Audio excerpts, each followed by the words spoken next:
Hello అండి, welcome back to our channel. ఈరోజు ఈ వీడియోలో కమ్మగా నోరూరించే ఒక స్వీట్ ఐటెం చూపించబోతున్నాను.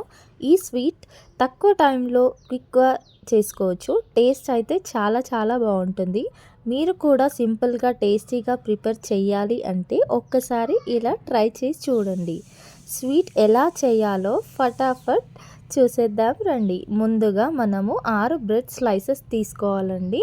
ఆ తర్వాత 2 టేబుల్ స్పూన్ల custard powder, sugar 6 table spoons అండి, అండ్ నెయ్యి అండి మనము సరిపడినంత తీసుకోవచ్చు, అండ్ 1/2 లీటర్ పాల ప్యాకెట్ అండి.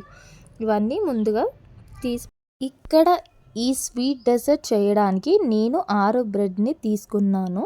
మనం తీసుకున్న ఈ బ్రెడ్లను 4 భాగాలుగా చేసుకుందాము. ఇక్కడ ఈ పీసెస్ పెద్దగా కట్ చేసుకోవాలి. 4 భాగాలుగా చేస్తున్నాను చూడండి. మొత్తానికి ఇలా బ్రెడ్ని కట్ చేసి మనం పక్కనైతే పెట్టుకోవాలి. చూడండి, ఇలా 4 స్లైసెస్గా మీకు రావాలండి. మీరు ఎక్కువ కావాలనుకుంటే ఎక్కువ బ్రెడ్ కూడా తీసుకోవచ్చు. నేను మాత్రం 6 స్లైసెస్ మాత్రమే తీసుకుంటున్నాను. ఇలా స్లైసెస్ తీసేసుకొని పక్కన పెట్టుకోవాలండి. చూడండి, ఇలా స్క్వేర్ షేప్లో మనకి రావాలండి. కరెక్ట్గా కట్ చేసుకోవాలి. మొత్తానికి ఇలా బ్రెడ్ని కట్ చేసి పక్కన పెట్టుకోవాలి. ఇప్పుడు అన్నీ ఒక ప్లేట్లోకి మాత్రం పెట్టేసుకోవాలండి. మనకి డీప్ ఫ్రైకి ఈజీగా ఉంటుంది.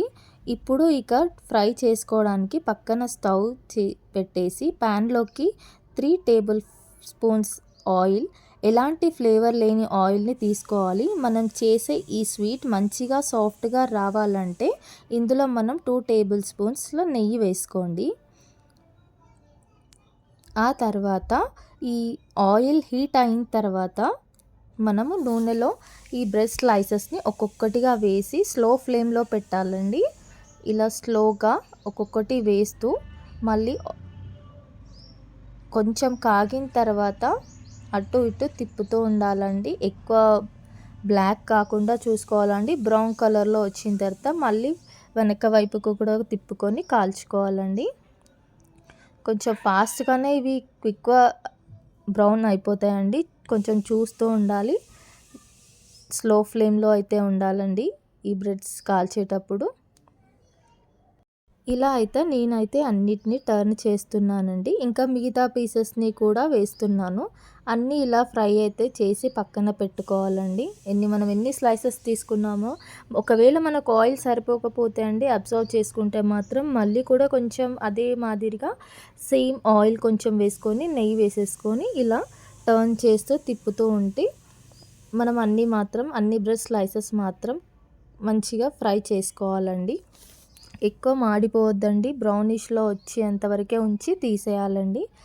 అన్నీ ఒక్కొక్కటిగా ఇట్లా తిప్పుతూ ఉండాలి.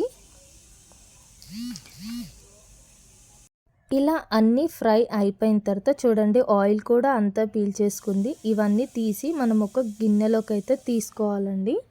అన్నీ పక్కన పెట్టేసుకోవాలి. చూడండి, ఒక్కటి కూడా ఆయిల్ లేకుండా ఉంది. మొత్తం ఆయిల్ అంతా అబ్జర్వ్ చేసుకుంది. మనం అందుకని కొంచెం కొంచెం క్వాంటిటీతో మాత్రమే వేసుకోవాలండి. అన్నీ తీసి పక్కన పెట్టుకోవాలి. తర్వాత చూడండి, మనకైతే ఇన్ని పీసెస్ అయితే ఇలా స్లైసెస్గా చేసుకున్నాం కదండి. అది చూడండి ఎలా అయిపోయాయో బ్రౌన్ కలర్లో. ఇలా వచ్చిన తర్వాత మనం తీసి పక్కనైతే పెట్టుకోవాలి.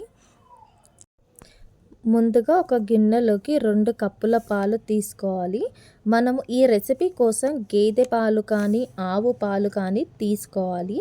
టేస్ట్ అనేది చాలా బాగుంటుంది. అవైలబుల్లో లేకపోతే ప్యాకెట్ పాలు అయినా తీసుకోవచ్చు. ఈ పాలు మరిగేలోపు మనము చూడండి ఇలా కలుపుతూ ఉండాలి. ఈ పాలు మరిగేలోపు మరో పక్కన కాచి వేడి లేని పాలండి, ఇవి పచ్చి పాలు తీసుకున్నాను నేను. అందులోకి ఒక 2 టేబుల్ స్పూన్ అంత కస్టర్డ్ పౌడర్ వేస్తున్నానండి. ఓన్లీ 2 టేబుల్ స్పూన్స్ అండి, ఎక్కువ వేయొద్దు. ఇలా అది కస్టర్డ్ పౌడర్ అంతా ఈ పాలలో కలిసిపోయేలాగా మొత్తం వేసి పక్కన పెట్టుకోవాలండి. కలుపుతూ పక్కకు పెట్టేసుకోవాలి. ఆ తర్వాత ఇగో చూడండి, పాలు మాత్రం మరుగుతున్నాయండి. పాలు ఇలా ఒక పొంగు వచ్చేంతవరకు ఇలా మరగాలండి. పాలు మాత్రం చిక్కగా ఉంటాయి. ఇందులో వాటర్ మాత్రం అస్సలు యాడ్ చేయొద్దండి. ఆ తర్వాత ఇలా పొంగు వస్తూ ఉన్నప్పుడు ఏం చేయాలంటే మనం ముందుగా షుగర్ తీసుకోవాలండి. మనము చూడండి ఇప్పుడైతే క్రీమీ టెక్స్చర్లో వచ్చాయి పాలు మాత్రము. ఇలా అయితే కలుపుతూ ఉండాలండి. క్రీమీ టెక్స్చర్ వచ్చేంత వరకు మరిగిస్తూ ఉండాలి. ఆ తర్వాత మనము ఒక 6 టేబుల్ స్పూన్స్ అంతా షుగర్ తీసుకోవాలండి. ఇష్టం స్వీట్ ఎక్కువ ఉన్న వాళ్ళు వేసుకోవచ్చండి. నేను చేసే ఈ రెసిపీకి మాత్రం ఒక 6 టేబుల్ స్పూన్స్ అంతా తీసుకోవాలండి. మీరు ఎక్కువ కావాలంటే ఎక్కువ వేసుకోవచ్చు. ఆ తర్వాత షుగర్ వేసుకున్న తర్వాత బాగా తిప్పుతూ ఉండాలండి. ఆ షుగర్ అంతా ఈ పాలల్లో మెల్ట్ అయ్యేంత వరకు తిప్పుతూ ఉండాలి. కానీ ఎంత ఫ్లేవర్ మాత్రం మంచిగా వస్తుందండి ఈ డెజర్ట్కి, ఈ థిక్నెస్ పాల వల్ల.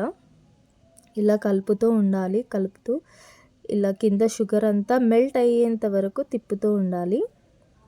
ఆ తర్వాత ముందుగా మనము కస్టర్డ్ పాలని రెడీ చేసి పెట్టుకున్నాం కదా, అది ఇందులో వేసేయాలండి. చూడండి కస్టర్డ్ కొద్దిసేపు ఉంచేసరికి కింద అలా ఫామ్ అవుతుందండి. ఆ పాలతోనే కొంచెం మళ్ళీ అందులో వేసేసుకొని మొత్తంగా వేసుకోవాలి. ఆ కస్టర్డ్ పౌడర్ వేసిన తర్వాత కింద అడుగు అంటకుండా కలుపుతూ ఉండాలండి. ఈ కస్టర్డ్ వేయడం వల్ల ఏంటంటే కింద అడుగంటుతుంది.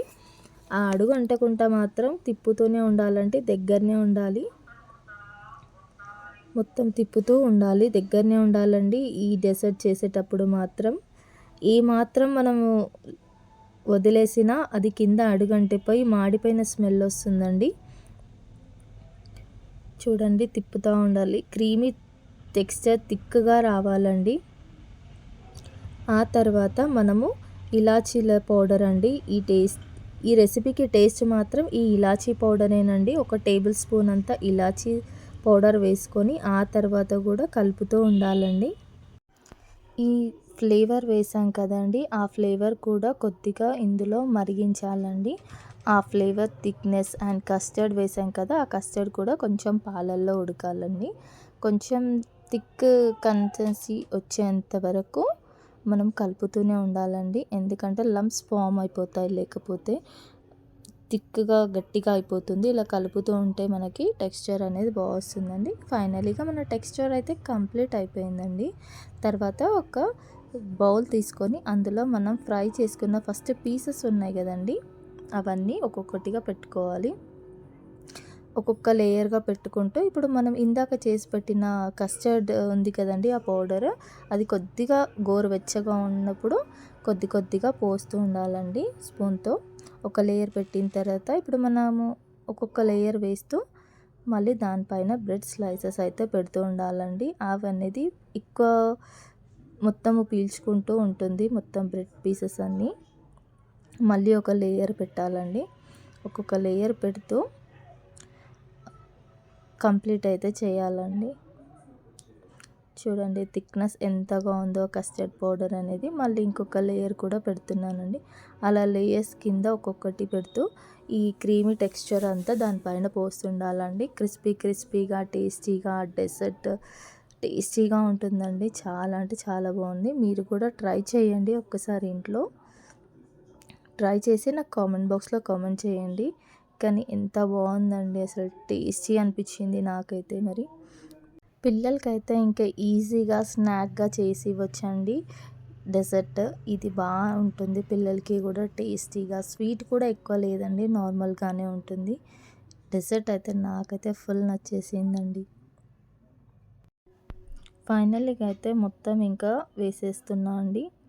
ఆ క్రీమ్ టెక్స్చర్ అంతా మనం ముందుగా ఒక గ్లాస్లోకి తీసేసుకొని స్పూన్తో కాకుండా ఇంకా మొత్తం ఫిల్ చేసేసేయాలండి. ఆ బ్రెడ్ స్లైసెస్ మొత్తం ఇందులో ఒక నానాలండి కొద్దిసేపు, అప్పుడు కానీ మనకి టెక్స్చర్ అంతా అండ్ ఫైనల్లీగా డ్రై ఫ్రూట్స్ అయితే వేసేసుకోవాలండి. అండ్ రోజ్ పెటల్స్ డ్రై ఉంటే వేయండి. రోజ్ పెటల్స్ ఒక 2 అవర్స్ మాత్రం ఫ్రిడ్జ్లో పెట్టాలండి. ఆ తర్వాత సర్వ్ చేసుకొని తింటే కూల్గా ఈ డెజర్ట్ అయితే ఎంత బాగుంటుందో మీరు ఒక్కసారి ట్రై చేసి చూడండి. ఆ తర్వాత నాకు కామెంట్ బాక్స్లో చెప్పండి. ఎంతో ఇష్టమైన క్యారమెల్ బ్రెడ్ డెజర్ట్ యమ్మీగా సూపర్గా సాఫ్టీగా నోట్లో వేసుకుంటే మాత్రము అదిరిపోయే టేస్ట్ మాత్రం ఫెంటాస్టిక్గా ఉంటుందండి. ఎందుకు మరి ఆలస్యం, మీరు కూడా మీ ఇంట్లో పిల్లల కోసం ట్రై చేసి చూసే. మీకు కనుక మా వీడియోస్ నచ్చినట్లయితే సబ్స్క్రైబ్ చేసుకోండి. అండ్ థ్యాంక్స్ ఫర్ వాచింగ్ అండి. And don't forget to subscribe our channel.